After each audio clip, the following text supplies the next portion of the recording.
We've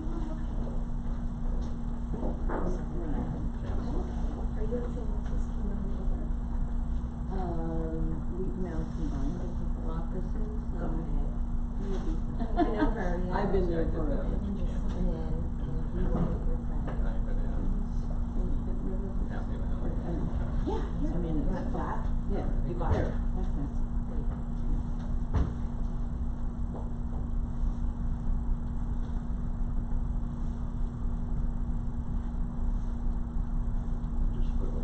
Sandy. Enjoy, okay? Don't Okay. need anything. Thanks.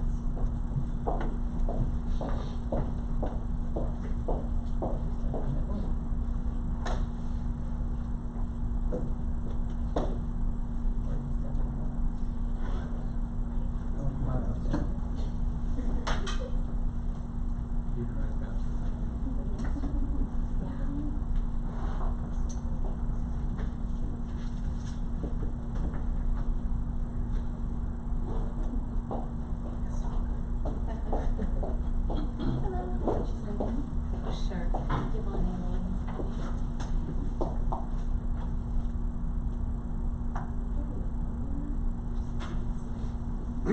That looks just like this. I mean, it's almost enough, right? Thank you.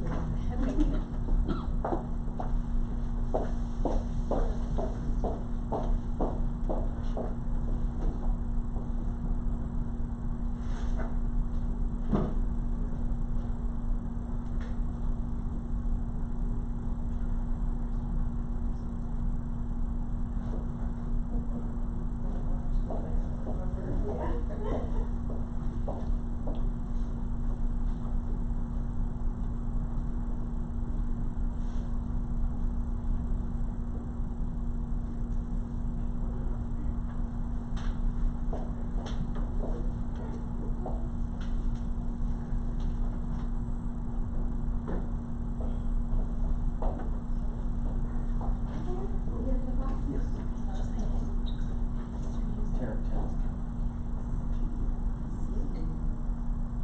It's all ready for you. Thank you,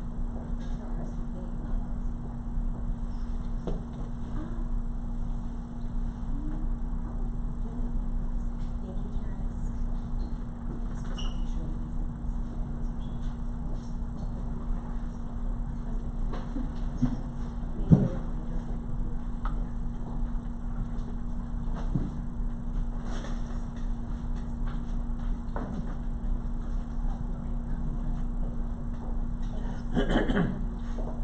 easier.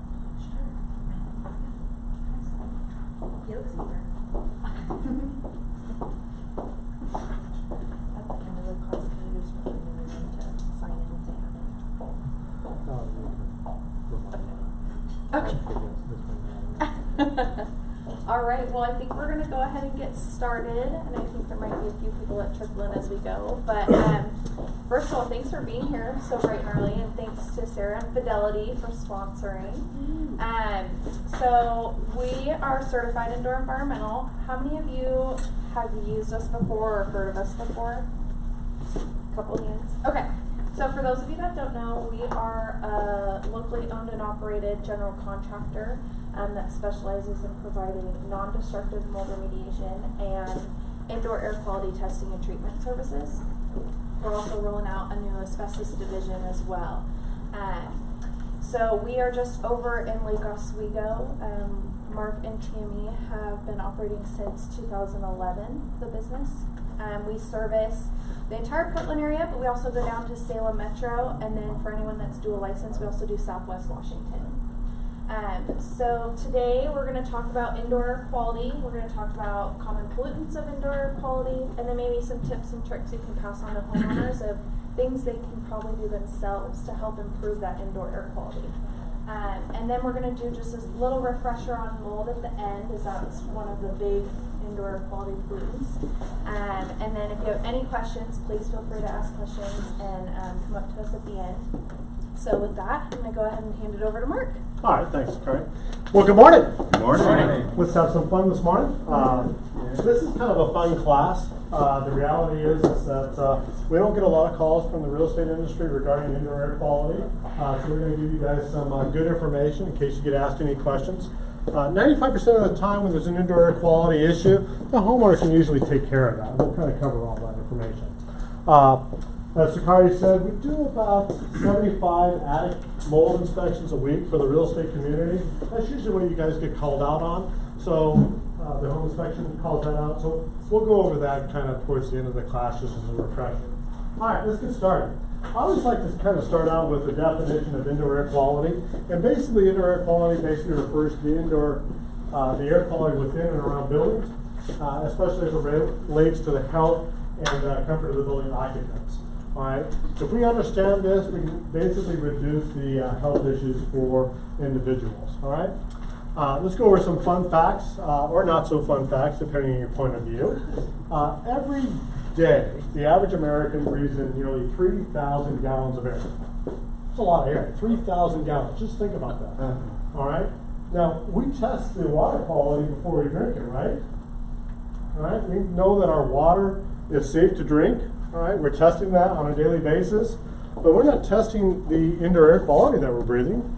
All right, maybe we should. Maybe that indoor air quality is not as healthy as we really believe it to be.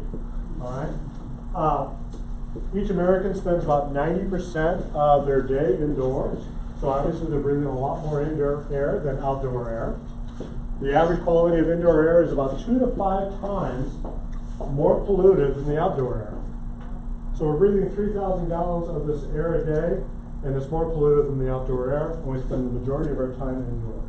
And we're not testing it. Maybe we should. We test the outdoor air every single day. EPA has listed indoor air quality as one of the top 5 environmental concerns.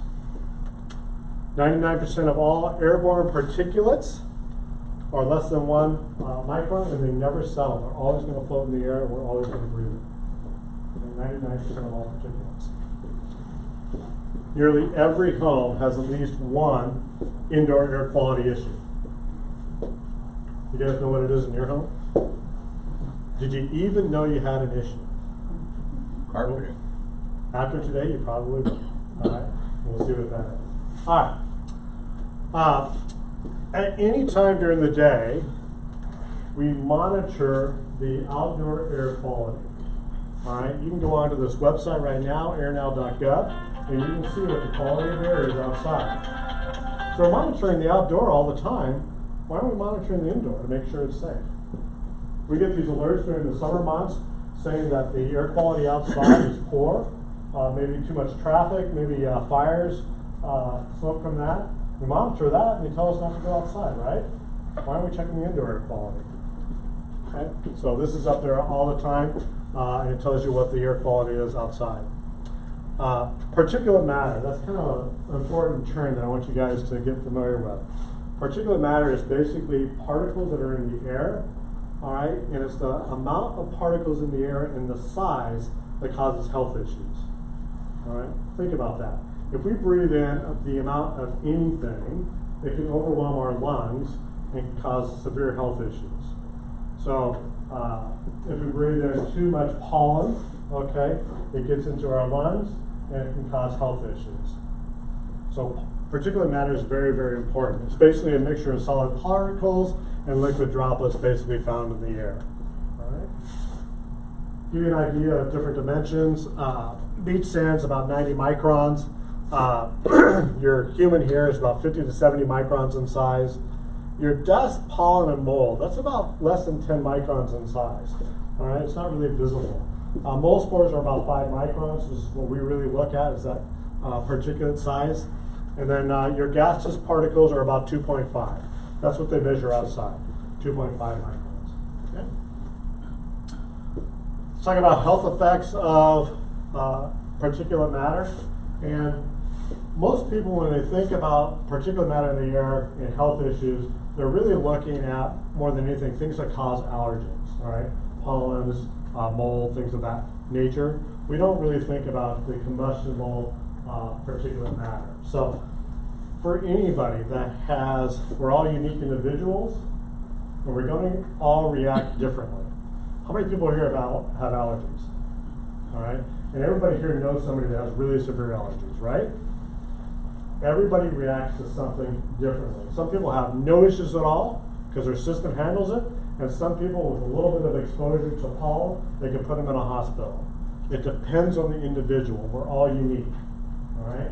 So, just like when we're exposed to particulate matter, some people can inhale a large amount of particulate matter and have no health effects, and some people's lung capacity is diminished, so a small amount of particulate matter can get in there and cause health issues.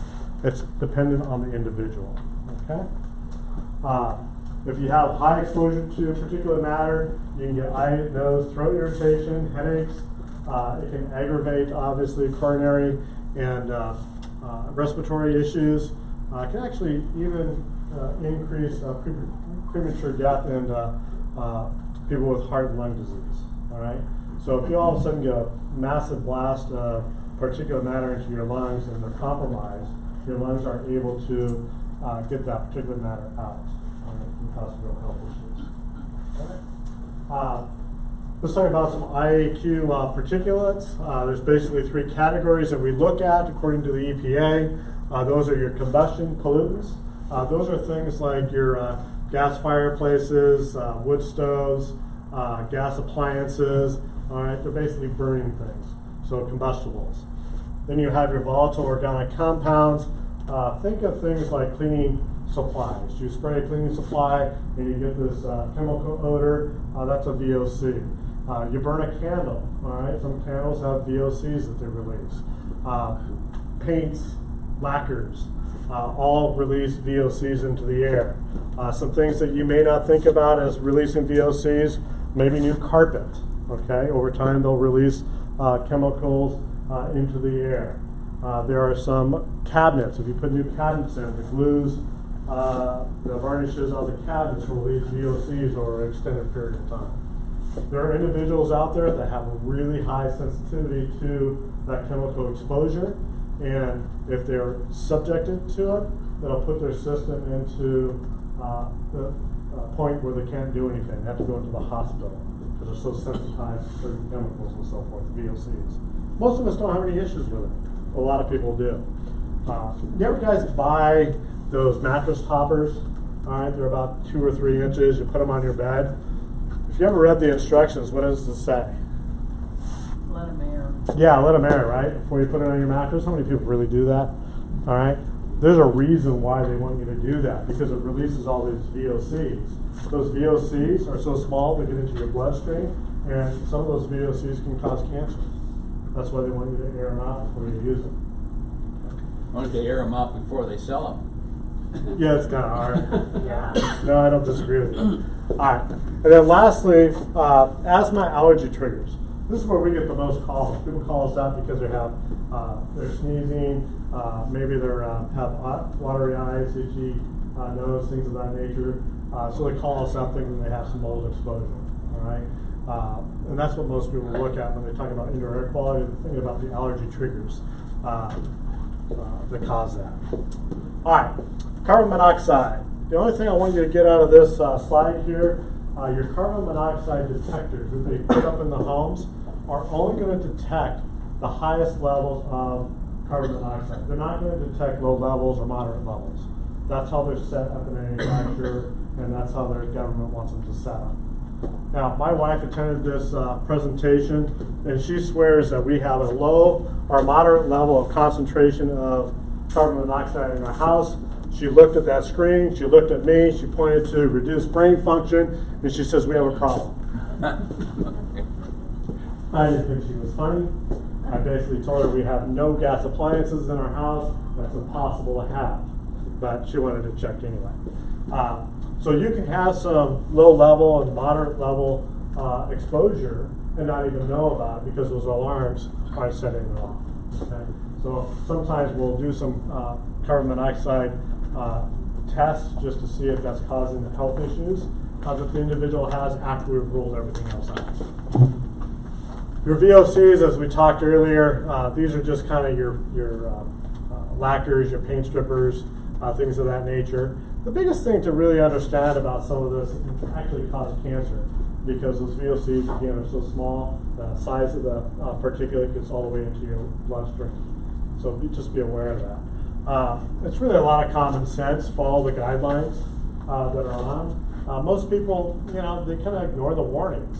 They just go, I've got some lacquer, I'm just going to clean it. They don't ventilate really well, and they're just breathing all these chemicals and fumes. There's a reason why they have those labels on there.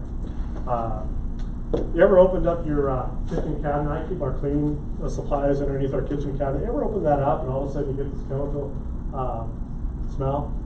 Yeah, well, that's some soft gas, okay? And it's putting it into your house. So obviously, if you want to reduce that exposure, you know, store them out in the garage. Store your paints and your lacquers in the garage rather than inside your house, so it's not contaminating your structure. If you're using things that are have chemicals in them, cleaning supplies and so forth, there are a lot of inorganic, non-VOC cleaners that you can use rather than using cleaners that have harsh chemicals in them. All right, so there are ways to reduce that exposure. And if you do have exposure to it, make sure you're ventilating, getting fresh air in it. All right, so you're reducing your exposure to it. Asthma allergy triggers, there's really just pollen, dust mites. These are your allergen triggers that you should be concerned about. This is what we get called on all the time. We've got mold. Our doctor says we should have a test for mold. We're talking about pollen. People with pollen, all right? Not everybody has an allergic reaction to pollen, but some people have really, really severe reactions to them. And as a whole, when we think about pollen, we think of that as an outdoor environmental health issue. We don't really think of it as an indoor. But pollen can get indoor if we're not taking precautions. All right? Common sense precautions, really. Think about when you have, you're outside, you're working on a day, it's a high pollen day. Well, you're tracking that on your shoes and on your clothes and so forth. And people that have really severe allergens to pollen, they get in the habit of taking those shoes off outside in the garage so they're not tracking it in. And if they have pets, they're going to wipe down the pet fur before they allow that pet back in, because that pollen is going to get into their fur and so forth. A lot of people think they have a reaction or allergic reaction to pet dander when it's really a reaction to the pollen that's in the pet fur. So think about that. So common sense stuff. Probably the biggest thing that people don't take into consideration, people that don't have those issues, high pollen days. It's beautiful outside. We want to get fresh air in. But when we open up all those windows and doors and so forth, bringing that fresh air, on high pollen days, what are we bringing in? Pollen. The pollen, okay? So if you're going to open up your windows and doors and ventilate your property, which we think is a good thing, you might want to go on to airnow.gov and make sure that the pollen index is low, so you're not cross-contaminating your living space. You know, common sense stuff that we really don't think about, but is important to do. Okay? Dust mites. Cute little critter, huh? Great. Now it's time to zoom into the microscopic world of the tiny creatures that inhabit our everyday lives. There's nothing like collapsing into a freshly made bed at the end of a long, hard day. Crisp sheets, plump pillows, a warm, clean place where you can escape the grime and the grind of day-to-day existence. Or can you? Just how clean is your bed? Well, you might be horrified at the things you can sleep with. Meet Harry and his chums. Harry's a dust mite, or dermatophagоides ternicinus. Try saying that 10 times quickly. He's an ugly sucker, but fortunately you'll never come face to face with him. At just 0.2 to 0.3 of a millimetre long, it's virtually impossible to see him with the naked eye. And he'll certainly never see you because he hasn't got any eyes. In the average bed, there can be anything from 100,000 to 2 million dust mites. It's extraordinary. On a 2-year-old pillow, the weight of it, 10% of it could be dead mites and their excretions. And you know what they live on? Dead skin cells. Yeah, if it wasn't for them, we'd probably be wading around in dead skin. You meant to a great job. Yeah, good housekeepers. Good housekeeping. Bye, Harry. Keep up the good work. Good night. Sleep tight. How often do you guys change your pillows? What, you're supposed to do that? Yeah, annually is what they recommend. And Yeah. oh, really? Yeah. So dust mites, we don't think of dust mites as a homeowner or anybody, all right? Maybe you will now, okay? But they're actually one of the most common allergy and asthma symptom triggers, all right? So if you wake up at night and you're kind of stuffy and so forth, probably something going on in your room that you sleep in that you need to change so that those symptoms go away. One of them might be dust mites and you don't even know that you're exposed to it and it's causing an issue. They basically feed off of human skin cells. They thrive in humidity above 40% and temperature above 70 degrees. They're not just in your bedding, but any soft, they can be in your couches, things of that nature. All right. How do we take care of it though? You guys can purchase allergen-proof pillow cases. Okay, you can get a set of 2, I think, like for under $10 on Amazon. You can get mattress encasings to enclose your mattresses. That'll cost you probably about $30. All right, so you're at least reducing the exposure to them. You should wash your sheets and linens in a 130-degree temperature, hot water basically, at least every 7 to 10 days. That'll eliminate it. All right, so those are things that you can do. You can also use a vacuum that has a HEPA filter on it. And vacuum off the surfaces, all right, so that they don't go out throughout the air. If you have stuffed toys for your grandchildren or your children, you can put those in the freezer, 3 to 5 hours per week. That'll kill them. Do you think there's a link between dust mites and how adults end up with allergies later on when they didn't have allergies before? That's a medical question. I just don't have an opinion on it, but Now I'm bored. could be. Yeah, could be very much. Change your furnace's air filters, okay? Your air filters will also filter those out if it's rated correctly, all right? All right, let's go over some strategies to improve indoor air quality, okay? There's basically 3 main strategies. The first one is source control. It's kind of common sense stuff. All right, so if you're thinking about it, if you're in your house and you're using a blacker, okay, that's putting off a lot of VOCs, you're allowing and cross-contaminating via the source. So a way to do source control is to use a product that doesn't have the VOCs.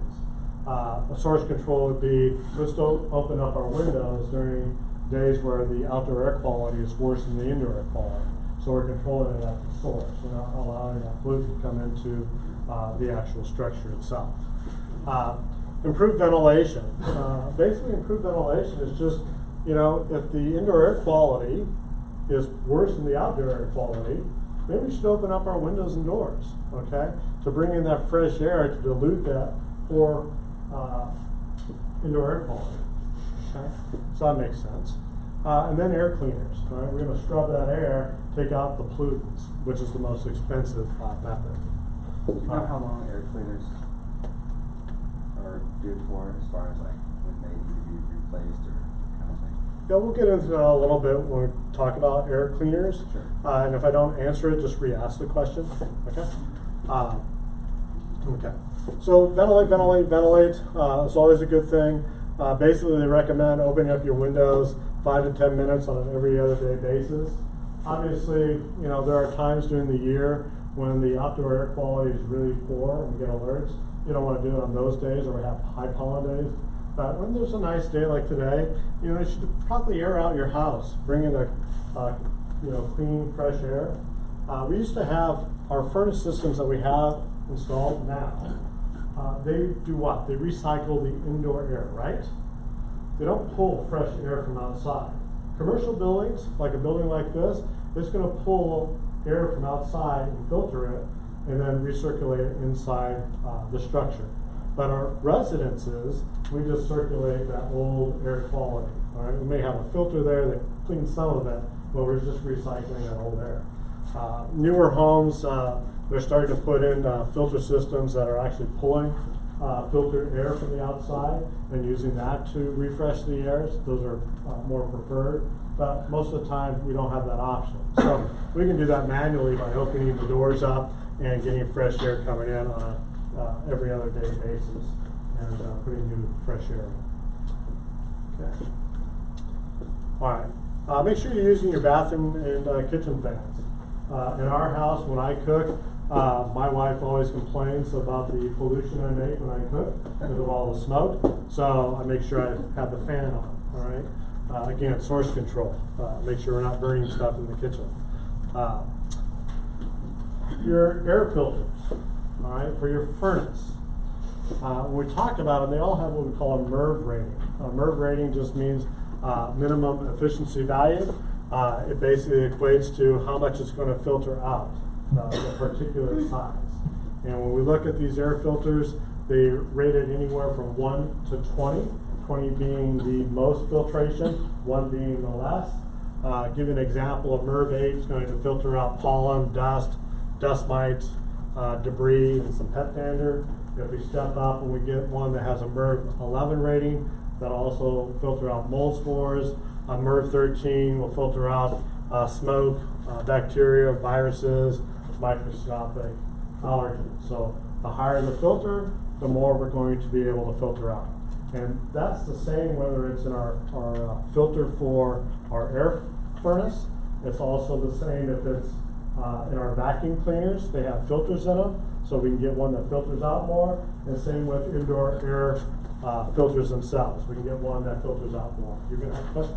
So the HEPA filter will fall into which category? I'm sorry? The HEPA filter. Oh, it's like a 20. It's way up there. Yeah. So, all right. How often do you guys think you should change your air filters? For the furnace? For the furnace. Every 3 months. Huh? Every 3 to 6 months, depending on if you're a bachelor or a family. Okay. Yeah. It depends on the house. It's like if you have animals, maybe a higher rate. Yeah. A larger filter. Okay. All correct answers. It really depends, right? If I have a 1-inch filter, and that 1-inch filter is a MERV 8, and somebody else has a MERV 13, same house, I'm going to have to replace this one more often than the MERV 8 because it's collecting more debris, right? If I have a home where it's just an individual and it's really clean and not very dusty, I'm not going to have to clean it as often or replace it as often as if I have a larger home with pets and animals and so forth. All right, there's a lot more dust and particulates. All right, so it depends. If I have a 4-inch or 5-inch filter, I'm not going to have to replace that as often as a 1-inch filter. So it really depends. All right, rule of thumb is every 3 months. What I suggest you do is you look every 3 months and you monitor how your living conditions are and the environment that you're at, and then you can kind of get an idea how often you should replace it. Yes? You have electrostatic type of furnace. Well, yeah, I mean. What do you do there? Well, most of those filters have a screen on them, and you should at least monitor those every 3 months and clean them. Rinse them. Yeah, I got to rinse them. Yeah. I have that in my own house. I'll be honest with you. I'm not a big fan of them. I just think those good MERV filter ratings do a better job. Yeah. You get those big brick ones. Those Yep. Those are real good. Yeah. So those work really well. So again, common sense in pretty much everything you do. Monitor it every 3 months. See how it's lasting for you. Some of you might get 6 months out of it. Some of you might only get a month out of it. It all depends on the living conditions and the size of the MERV rating. It's amazing what we see as realtors, where people haven't cleaned their furnaces for years. Yeah. My oh my. Yeah, we'll talk about that too. Yeah. We had Sakari in the back of the room here asked her husband, said, "Hey, can you go change the air filters?" And what did he say, Sakari? He was like, "Oh, well, what size do I need to get?" And I was like, "Oh, just whatever's already in there." There wasn't an air filter in there. We're in a brand new home. Brand new home, no air filters installed. All right, vacuum. Just think of your vacuum as a air processing machine. All right, you're vacuuming out all this bacteria, viruses, dust mites, mold spores, everything that's in that dust and dirt, and you're sending it through a air processing machine up into the air. Right? That's what you're doing. How many people here have vacuums that have a bag in them? How often do you change those bags?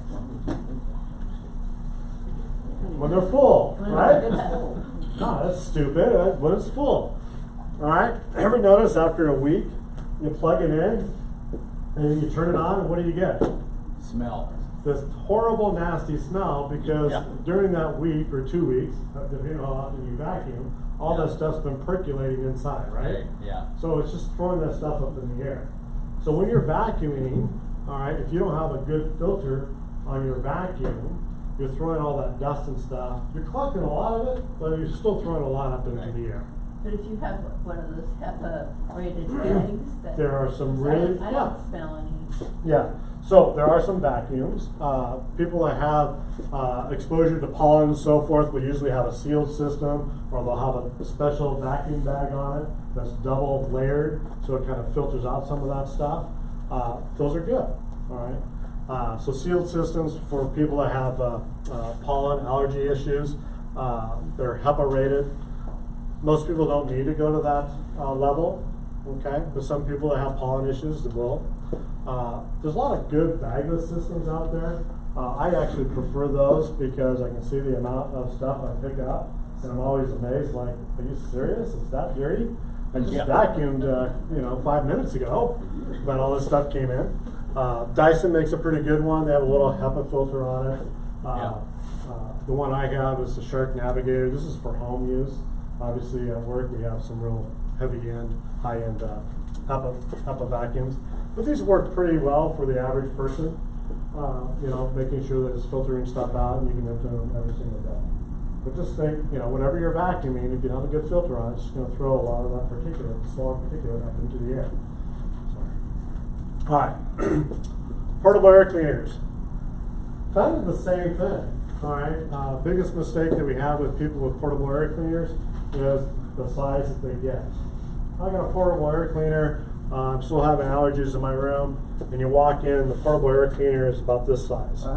Okay, they're rated on how much air can go through them for the size of the room. They also have a filter on them, just like your furnaces, on the amount of particulate it's going to pull out on their filters. And you have to change those filters just like you do in your furnace. All right, they get clogged over time. They don't function well.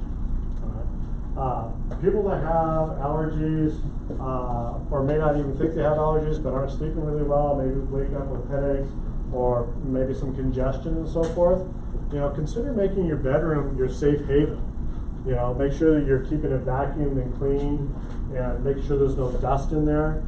Make sure you're having allergen encasings for your mattresses and so forth. You may also consider making that room where you put your air filter. All right, get one's the size for the room so that you're cleaning that air in there, and see if that helps alleviate some of those issues. Most of the time we go in and people have us come out there because they think I have a mold issue. What do you need for mold to grow? Moisture, all right? If you don't have visible mold on the wall, and you've never had a water damage event, I'm pretty much going to guarantee you doing a mold test is a waste of money, all right? Most of the time we go into these places and it's not a mold issue, it's really a maintenance issue, a cleaning issue. There's dust all over the place, okay? And if you're not keeping that room clean and so forth and dust, what do you think you have? Mold. You have mold spores, you have dust mites, you have pollen, you have viruses, bacteria, all that's in your dust.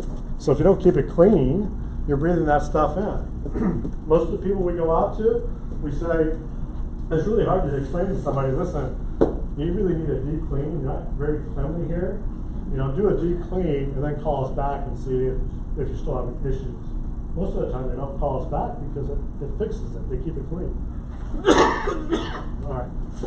So, portable cleaners, just make sure you get them sized correctly. Excuse me. Poor air quality in here. Well, we're going to test it in a little bit. All right, air duct cleaning. How often do you guys think you should clean your air ducts? Every 10 years. Every 10 years? Okay. Depends on where you live. Air ducts, right. Where you live? Anybody else? We have pets. Do you have pets? Never. Never? I hear some people say annually. Oh, should you clean them annually? You know, there's been some studies on the. It depends. Depends. All right. I like that. It always depends. And I said 5 to 10 years, not 10. There's been some studies out there on the effectiveness of air duct cleaning and how it affects your air quality. There's some conflicting results. The EPA did a study. You can go online, look at it. It's a 2-page summary. Just type in EPA air duct cleaning, give you a great summary. Their conclusion is air duct cleaning as a whole doesn't improve indoor air quality. Now, there's also the Air Duct Cleaning Association of America. Their studies reveal something totally different. All right. So this is where depends. Common sense, I think, goes into effect. If I'm moving into a home, I just bought one. You guys sold me a home. And I'm moving into it. I'm probably going to have my air ducts cleaned before I move in. I have no idea how that homeowner maintained that system. I want to start with a clean base. Okay, so I may want to have it clean before I move in. Or if it's a new construction, all right, some of the contractors are really good. They don't use that system until they're completely done. Some of them use it, you know, as they're doing the work to dry stuff out. Right. And they're running all that stuff through the system. Okay, so I might want to do it then too. But once I've had that system clean and I'm maintaining my air filters, why would I need to clean it again? There may be some dust in there over time that develops because the filter doesn't filter on everything, but they've proven that that dust isn't causing any air quality issue. So I may do it once, I probably won't do it again. If I have dogs and so forth, I may myself vacuum out where the vents are, okay? But I probably don't have to have my whole system cleaned because I got an air filter that's filtering all that stuff out. All right, common sense. Okay. All right. So as a whole, EPA doesn't recommend air ducts cleaned except on an as-needed basis. All right. I'd probably go with them and the Air Duct Cleaning Association of America. Common sense. All right. Something stinks in my house, don't know what it is. What do I do? You know, a lot of people call us for indoor air quality testing. Most of the time it's for mold testing. And we're talking about mold testing, there's different ways to do that. There's what we call spore trap analysis. All right, we'll cover what that is. And there's also a tape lift sample. Let me ask you guys, if we had visible mold on the wall here, do we need to test it? No. Okay? Depends on what you're trying to accomplish. Well, mold, if it's mold, it needs to be removed. That's the Right. basic bottom line. Right. Not mold, has to be removed. So, Test it do I out. need to test it up front? No. You need to test it after. Find out what it is. What's not. Why? Why remove it? There's hundreds of thousands of different species of mold. I don't know what type of mold is going to cause you a health issue.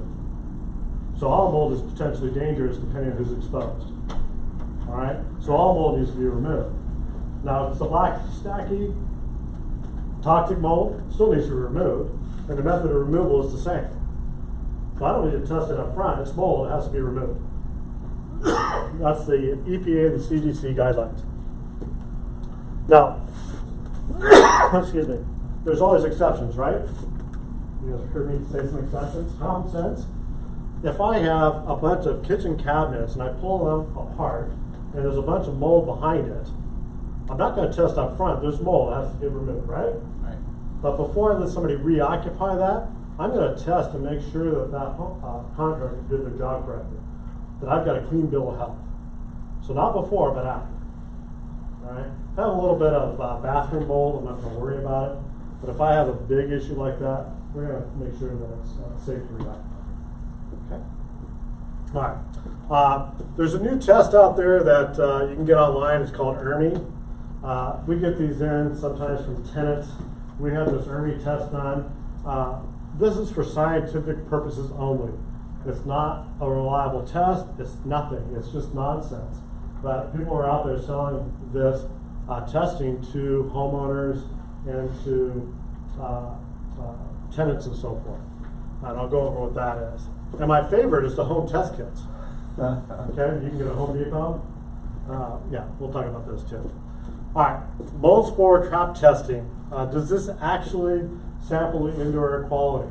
The answer is no. It's basically designed for determining if there's a high level of mold spores in the room. All right, and if you have exposure to high levels of mold spores, it's going to trigger an allergen reaction. Okay, because mold is an allergen. Fever-like symptoms. All right, too much exposure to it. These type of tests basically have many errors. The EPA ran these tests in one room, sent their tests to all these different labs across the United States, and got huge differences in results. They're fairly unreliable. There's no EPA regulations or standards for how much mold in the air is a health issue. So we get these test results back, they have probably an inaccurate count. I'll show you how they do that. And then based on what that count or report is, there's no place for me to go to say, oh, that's too much or not enough. It's up to the individual technician reading it to say whether it's a pass or fail. All right? There's no logic behind it. Because every individual has a different effect on how they relate to mold. We all have different sensitivities. Okay. All right. So this is the aerosol cassette. This is a pump. They basically run.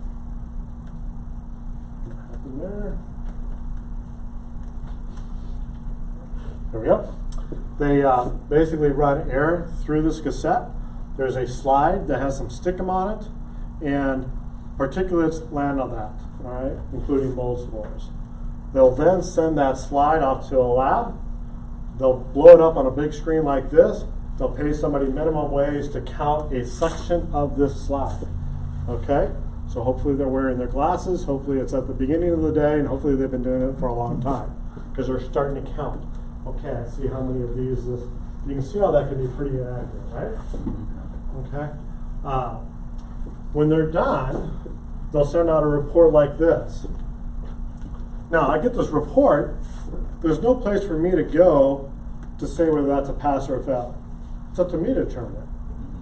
There's no real training on this either. It's kind of like, well, if the outdoor count is more than the indoor count, then it's a pass. Well, you know what? During the winter months in Minnesota, you can't get any mold spores outside. It's too cold. Yeah. So that means it's a fail every single time? I had someone say, well, it's 3 times based on what the outdoor is. All right, there's no logic behind it. All right, it's really up to the individual. Then they'll say, well, we take the individual species, all right, and we compare the individual species to the indoor. So Aspergillus penicillium, outdoors is 802, indoors is 15,000. Well, maybe there's an elevated issue of Aspergillus penicillium. What's causing it? Okay, it's just a tool, all right, and you have to interpret it as a tool. So it's just raw data. It's raw data, all right, and it may or may not be accurate. Be very careful if your home inspector is offering this mold test. There is no reason to do a mold test in a home, okay, by a home inspector at all. If you have visible mold, then you want to bring somebody in and we'll evaluate it. That's what you're going to do anyway. All right? Let the professionals do the testing if it needs to be done, but not this one. We're getting a lot of home inspectors that are offering this service. They're coming up with mixed results, and what's that mean? Do we have a mold problem or not? Well, there's no visible mold, there's no water damage. You probably don't have any issues. It's just probably how it was administered. Because if I take a sample right now today, right here, and I take it this afternoon, I'm going to get a different result. If I take a sample right here, and then I take one in the back of the room over there, I'm going to get a different result. Because air moves. Okay? So be careful of that. This is the ERMI. basically on the ERMI test, they're gonna send you a kit. In that kit, you're gonna get some latex gloves. You're gonna get a microfiber cloth and a form. That's what they want you to do. Sounds like a happy one. They want you to go around and Dust. wipe flat surfaces for dust. Now, if you have a really dusty environment, do you think you'll get a higher count Yeah. than somebody who cleans the clean room? Yeah. Are you gonna get some result? Yeah. All right, that's not how you're supposed to use that, but that's how they're selling it. Okay? It's for scientific purposes only. It's not for indoor air quality, and it's not for really mold testing. Indoor air quality, the mold test kits, I love this. All right? So, you have a petri dish, right? That's what these mold test kits are. What's it designed to do? Cause reaction. Grow mold, Incubate. right? And a petri dish is designed to grow mold. That's what the medium in there. In this room, do we have mold spores? Yeah. Sure. Okay? They're all over the environment. So if I have a petri dish right here that's designed to grow mold, what's going to happen? It's gonna grow mold. Does it mean I have a mold issue? No. One of our best friends thought they had a mold issue, bought all these petri dishes because I was on vacation, and says, "Oh, we got mold." I had to laugh at her. I felt bad, but you know, you don't have a mold issue. So it's designed to do that. All right. Indoor air quality testing, the real method that professionals use to do that is what they call a particle counter. It's counting the amount of particulates and the size of particulates, because that's what they're concerned about. You guys have heard of clean rooms? There's a standard, all right, for clean rooms. There's a standard for how much particulate in the air, the size of those particulates, in order to perform surgery. They care about the amount and the size of particulate in the air for quality indoor air. All right, they don't care if the particulate is mold spores, pollen, whatever. As long as it's within a range and the size is correct, they don't care. It's fine. It meets a standard. All right, it's an international standard. So if we want to test the indoor air quality, we're going to take what we call a laser particle. This is what they do. They take a 6-channel laser particle, and they're going to run a test. I'll have you hold this. I did this at the end of the class because if I do it at the start of the class, I did that one time and all of a sudden it started beeping and people were starting to get panicked. Alright? And I had to tell them, I wasn't done with my class, so the show had to go on. So I had to tell them that it's just the battery was getting low, that's why it was beeping. It started beeping after like 5 seconds. But after the class, we removed some of the ceiling tiles. There was mold all through the ceiling tiles. Was that here? No. I just want clarity on Ready to that. go. So, By the way, you're all dying as you said. yeah, indoor air quality, particle counter. This is how the professionals do it. They walk around a room and they're measuring the amount of particulates in the air and the size. They'll then take that and send it to a lab and we'll get a result on what the classification is. If we look at, this is an actual standard. So here's the clean room class comparison chart. Let's see what we got here. So we're going to look at the 5 microns. This basically says 12. That goes through an algorithm. So we'd be at like a 7.5 on the scale at that range, so I know what the scales are. So surgical rooms, you need a classification of 4, meaning that there are no 5 microns, no mold spores in the air. Okay? Healthy indoor air is an ISO of 8. Okay? So we're going to have 5 microns in there. It's okay. Still meets a standard. All right? Gives us a better idea whether we have a pass or fail. All right. So what is a clean room and Intel? Oh, they're probably, Negative. depending on what they are, they're probably down to, way low. Probably an ISO 1 or 2. Yeah, they're way down there. Okay. Attic cold and indoor air quality. Do you think the air in the attic cross-contaminates the living structure? Probably a little bit. You think? Depends on the vents you have in the. Insulation. Probably is a factor. Maybe. I would say yes. Could be.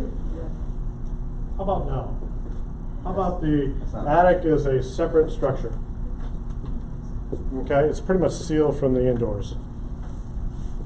A lot of nasty stuff in the attic, right? Just think about it. A lot of nasty stuff up there. Forget about mold.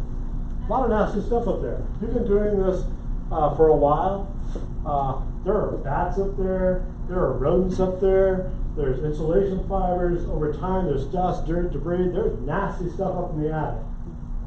You guys ever hear anybody saying, "Oh, I got sick because of my air quality in the attic"? It's not happening. How can people determine?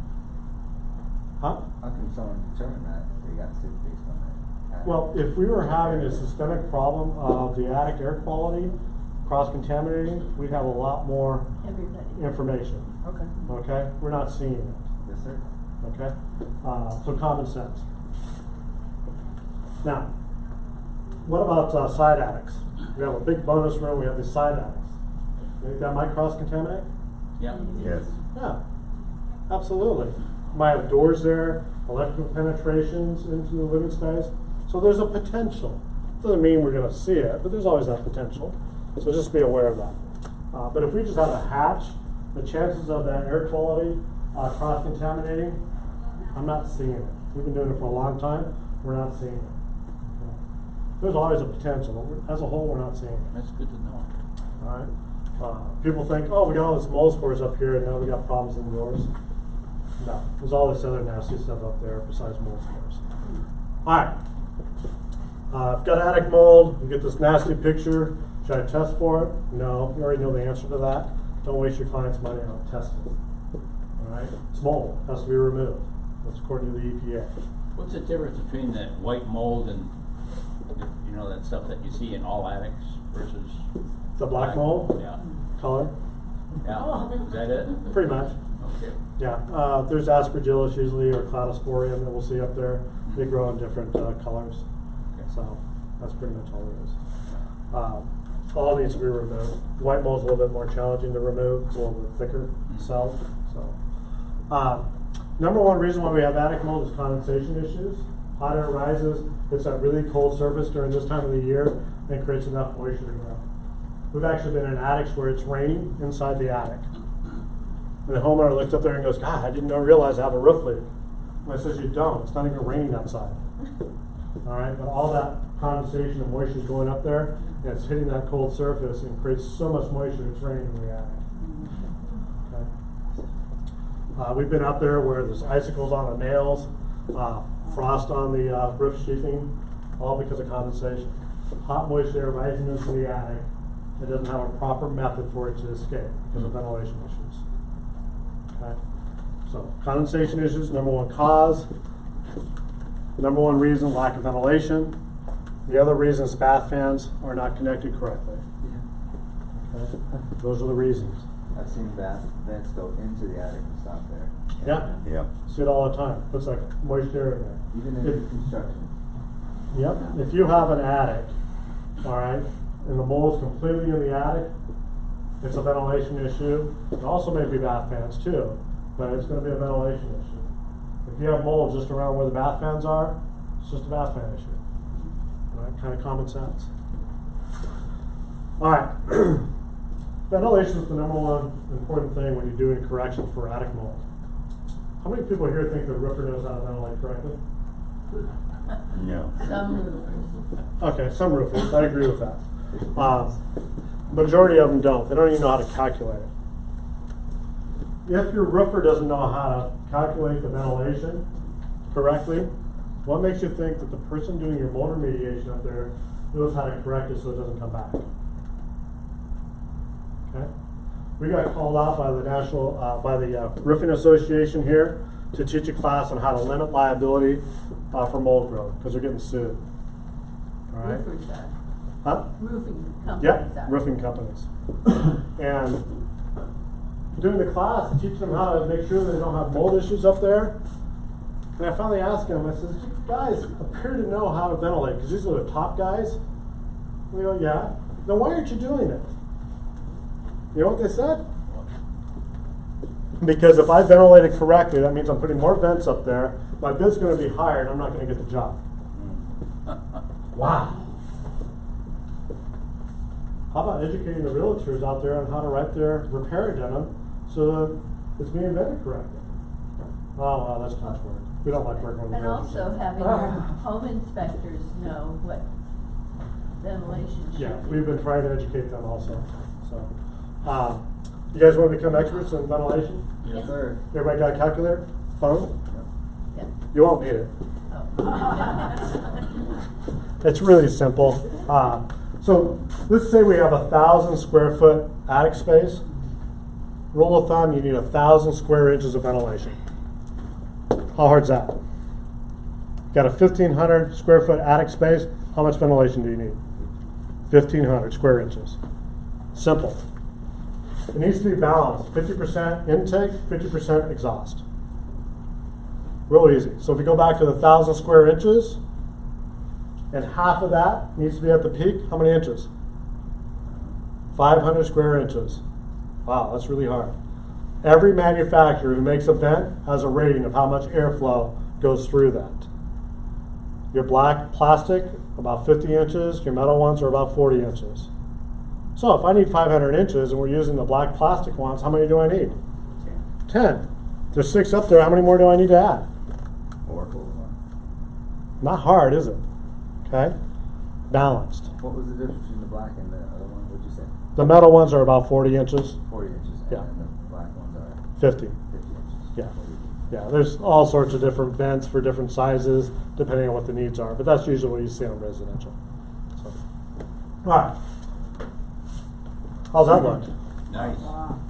That's pretty nasty, right? Mm. So we went out to this property last year in September, and it needed a whole new roof. The roof sheathing was compromised, no more remediation. They needed it completely done. So we gave the ventilation specs to the roofing contractor. We agreed to vent it to those standards because the homeowner asked us to provide that. They did the new roof in September, late September.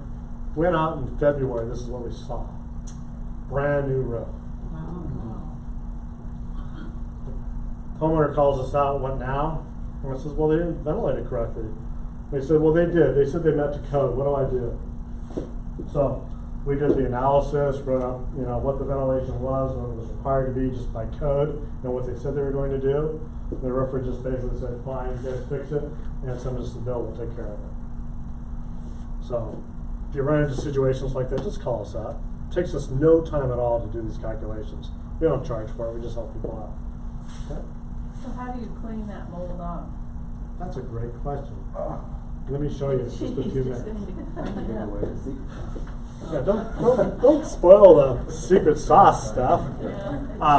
So the current methods of mold remediation, they're changing out there. A lot of companies are starting to try to duplicate what we do. But it used to be that they'd go out there and their process is like this. If you ever read their protocol or their estimate, we're gonna spray a mold killer. Okay? You never want to kill mold. Mold needs to be removed. Dead mold is a potential allergen, and some dead molds are potentially toxic. So they don't want to kill it, they want it removed according to the EPA. Alright? So, but they're going to say, hey, we're going to spray a mold killer. That sounds really good. If I'm a homeowner, yeah, I'm going to kill that mold and get rid of it. Alright, sounds good. What they're not telling the homeowner is they're spraying a commercial pesticide. So if they went up to the homeowner and said, hey, we're going to spray a commercial pesticide up there to kill the mold, well, the homeowner might not want that. So they use terms where, hey, it's less benign. It's a mold killer. But it's really a commercial pesticide. And since it's a commercial pesticide, what do you think they need? License. Pesticide license. All right, most of them don't have that. The next thing they're going to do is they're going to sand all the nooks and crannies to remove the visible staining. All right, mold has what we call a root structure. It's called hyphae. That hyphae will grow into the wood framing, and it needs to be removed. All right. So sanding and scraping is a perfectly legitimate method of mold remediation. I applaud them for doing that, but do you really think they're doing that when it's 150 degrees up in the attic? And you got all these nail heads and nooks and crannies? You can't. I mean, You No. can't. They're not doing it. And the reason why we know they're not doing it is because they won't give you the before and after photos showing that they did it, number one. Number two, the next process is this. We're going to encapsulate, now they're using the term protective barrier. You never want to encapsulate mold, it needs to be removed. So they're going to say, we're going to put a protective barrier up there. Code word, white paint. Because they want to hide what they didn't remove. Alright. Here's an example of somebody putting that protective barrier up there. Can you paint a wet surface? No. What do you think during this time of year that sheet is? Do you think it's dry, like it is during the summer months? No. No, it's wet. And what happens is mold grows right through it.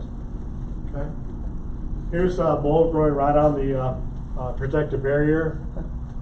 OSB, just growing right on it. I love the OSB. If you guys ever negotiate a new roof, make sure it's OSB. I'm just kidding. OSB is a softer wood, retains moisture really, really well, and creates a lot of mold issues, which is good for me, bad for you. So make sure if you negotiate a new roof, it's a plywood type material. Okay? All right. Our method, we're going to identify the cause, we'll remove it from the structure. We have the ability to apply a clear protective coating. So all those companies that are putting that white paint on there, they could use a clear one if they wanted to. They choose not to because they're trying to hide something. All right? So if we have an area that we can't properly vent or get airflow through, we can use a clear protective barrier. Put it up there. All right? The one that we use is a 30-year warranty. Most companies use a 5 or 10 year because it's a lot cheaper. Okay. Here's our process. You asked how we get rid of it. So this attic has a lot of mold on it. It's a full venting issue. You can see the bath fans down on the right hand. They're not connected correctly. We fix the venting on all of our properties. We do that in-house.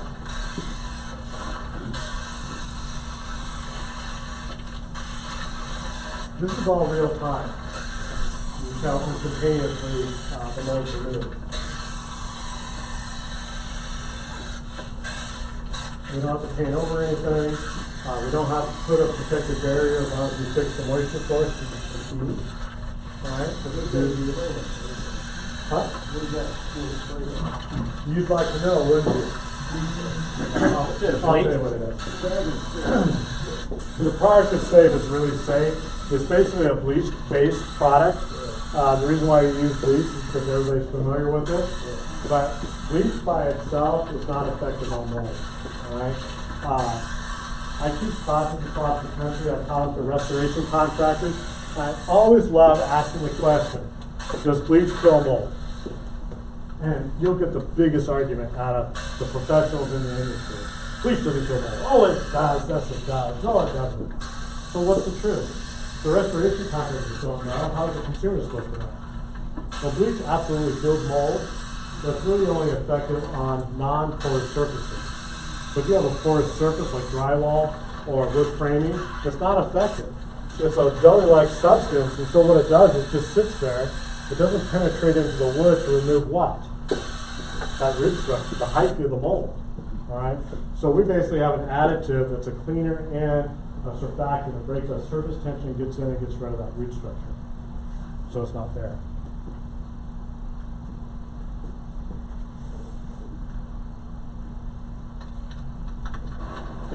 So this is what the attics usually look like when they're done. Brand new work. So you put this clean down or something when on During the summer months, we don't worry about it because it flash dries. During the winter months, we put down basically some paper to collect any of the drips. So. I would think there'd be a lot of water from that. Not as much as you think, but again, we do put down paper tarps to absorb any of the drips during the winter months. During the summers, I don't worry about it; it just flash dries. So. Great question. Also, do interiors. We do crawl spaces, and we do everything. We do more mold than anybody else here in Portland. So this is the same solution? Same solution, just a different application. Hot water and soap. Huh? Hot water and soap. Well, as a professional, we're going to use professional products. But you're right. If it's 10 square feet or less, the EPA says you can use it with detergent to clean it. As long as you fix the moisture source, guess what? It's not going to come back. So if you have a little bit of mold in your bathroom yourself, you can use a detergent to clean it. You don't need to use anything fancy.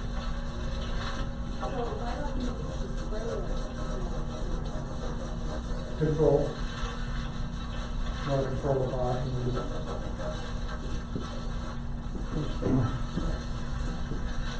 So, when you're saying 10 feet or less, Uh-huh. you clean it yourself, you have to wear a respirator and stuff to do that? I would. I always recommend that, depending on what you're using. The EPA basically says you can use a paper mask, okay? Once you get above 10 square feet, they have other methods, containment, things of that nature is supposed to follow. So, those are EPA guidelines. So, usually when we're done, we don't have to paint. It really works well when you have, let's say, a roof leak that happened and there's a little bit of mold on the ceiling. And then we just clean it really Yeah. quick without having to repaint. So this was real time, I mean, did he just complete that Yeah. thing while we were sitting here? Yeah. Well, no, I sped that up just a little bit on this one. Thank you. 1.5 times. He's fast, but he's not that fast. But it doesn't take, I mean, he's not spending hours. Because of the product that we use, it Yeah. doesn't take as long as if you're using a detergent. So, absolutely. All right, this is in your handout. Probably the most important thing when you guys come across attic mold. And over 95% of the time when the home inspector calls out mold, it's up in the attic. So that's why we kind of focus on this. But you want to make sure you have language in there. When we first started doing this, we were getting repair addendums in that basically stated, hire a professional mold remediation contractor to remove the mold. Guess what? There's no such thing in the state of Oregon. That could be Joe the handyman saying, hey, I'm a professional mold remediation contractor, and going up there and painting over with kills. Okay? Only Texas, Florida, New York require licensing. All right, that's it. So, you want to make sure you put verbiage in there. Even though you thought you were putting the right verbiage, this verbiage is better. Contractor to identify the source of moisture causing microbial growth, correct that source, and then provide a 5-year warranty. Even though you're hiring someone, a professional mold remediation contractor, the second biggest mistake we saw, you weren't identifying the source and making sure they're correcting it. So guess what happens? Think the seller's going to pay for us adding vents if you haven't put it in the repair addendum? No, absolutely not. They didn't write it in the repair addendum, I'm not paying for it. Not my problem anymore. Contractor remove mold from the structure and not paint or encapsulate the mold. Want it removed. This next verbiage is really good for if you negotiate a new roof. Alright, make sure it's being invented to a certain standard, not the FHA guidelines. Alright. A lot of roofing contractors all go up there, even the big ones, and they say, well, we just put whatever's there, that's what we're going to put. I'm not going to add any more. And if they do add them, they add them on the top. They don't bother putting new intake vents in it.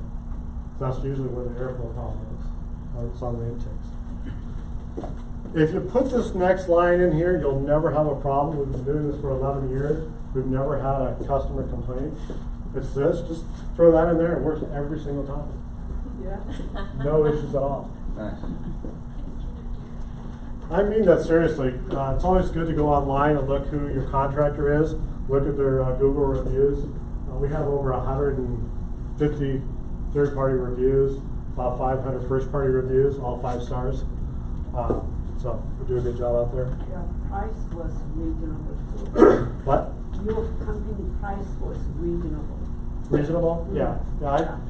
Price-wise, I usually don't see us more expensive on the remediation portion at all because of how our methods are. The only time I see us more expensive is if we're actually fixing the ventilation and they're just doing a little bit. That's where the price difference usually is. All right. This is in your handout, but here are some key points. How to improve indoor air quality.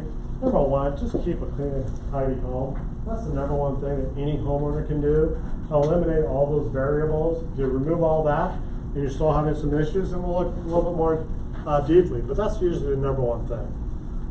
Ventilate, bring in that fresh air. Make sure you get fresh air in there. If we run into a property that has a lot of mold in it, maybe it's been sitting vacant for a while, first thing as we do as a company is what? We open up all the windows and we get airflow going through that whole structure, just make it healthier for our guys to work in. All right, we're basically getting rid of all that contaminated air, bringing in fresh air. Keep your sheets and clothes clean. You know, change your filters. These are all things that you can do on your own. You don't need a professional company to come out there and do some of this stuff. Okay. Why use us? We're a general contractor. We do free inspections on your properties. So if you have a home inspection that comes up with mold, we'll be out there within 24 to 48 hours. Usually we can give you on-the-spot estimates. That's detailing what needs to be corrected in the attic, as well as the cost for remediation. You guys can pay out of escrow. So we're not going to say, hey, pay us 50% down. All right, just pay us out of escrow. All right, we'll get the work done for you. And then lastly, we do price match. So if you want to use us versus somebody else's process, send us over. Sometimes we find we're about $100 different, and we're putting in all these vents, and the other customer isn't. All right, well worth the difference. Questions? Yeah. We haven't discussed radon at all. Okay. Outside the scope of this class. It is outside. You know, we don't do radon, but radon is an issue, especially in this area. And I'm sure they've had other radon classes here on that, but yeah, it can cause some issues too, health issues. And what about indoor air quality and crawl spaces that have shred? So crawl spaces, you know, like I told you earlier, I wasn't concerned as much with attic cross-contamination. What about crawl spaces? Think we should be concerned about that cross-contaminating? Probably, right? A lot of penetrations, stack effect, things rise, right? So crawl spaces can cross-contaminate a lot more than the attic areas. All right, moisture in the crawl space. Obviously, we don't want to have that. There are some homes that moisture's going to get in the crawl space just because of how it's built. There's nothing you can do about it, but it needs to have a method for it to escape. You know, either some kind of drainage system so it's draining out of there. So you guys go in the crawl spaces? Yeah, yeah, we do. Vapor barriers are very, very important in crawl spaces. Limit that vapor. Yes. Do you replace insulation? We can do a replacement of insulation if anyone needs to be done. Depending on the scope of work, sometimes we'll sub it out with one of our big subcontractors.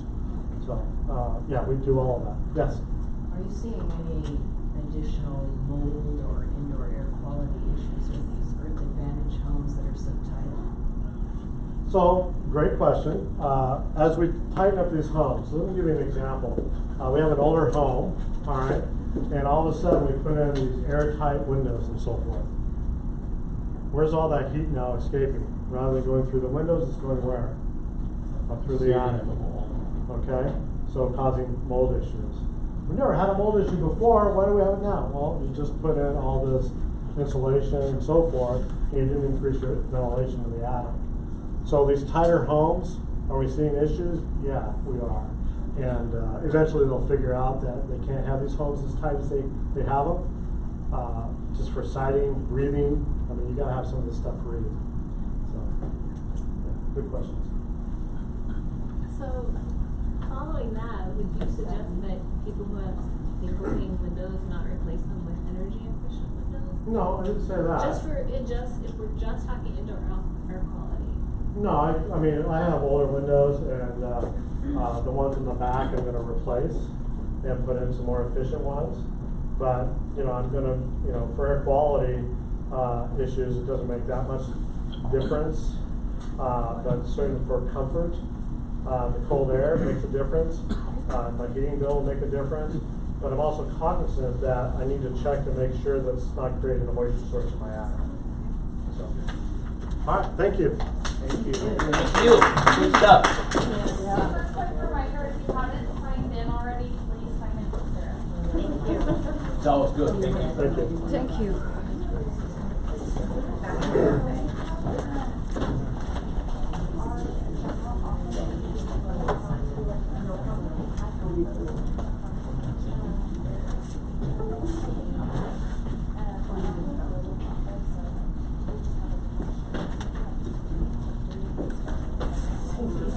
Good class.